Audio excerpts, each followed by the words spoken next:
Muling pagsasama ng pamilyang Pinoy Big Brother, hindi matatawaran ang saya at kulay sa muling pagkikita-kita ng mga Ye-Collab ex-housemates 2.0 sa kanilang pinakabagong bonding.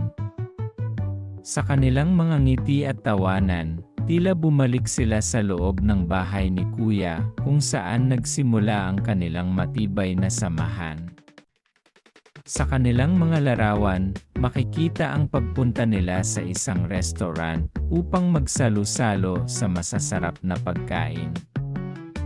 Ang mahabang mesa ay napuno hindi lamang ng mga putahe, kundi pati na rin ng mga kwentuhan at biruan na lalong nagpatibay sa kanilang pagkakaibigan sa labas ng kompetisyon. Matapos ang kanilang kainan, hindi rin nagpahuli ang grupo sa pag-ikot sa mall para sa isang masayang gala.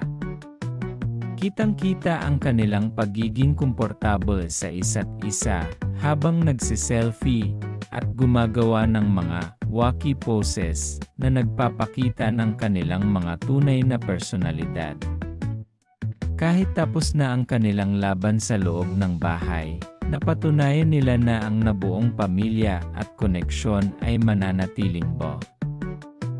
At totoo, ang ganitong mga sandali ay nagsisilbing pahinga nila mula sa kani-kanilang busy na schedule sa industriya, na nagpapaalala sa lahat na higit sa kasikatan, ang pagkakaibigan ang tunay na panalo.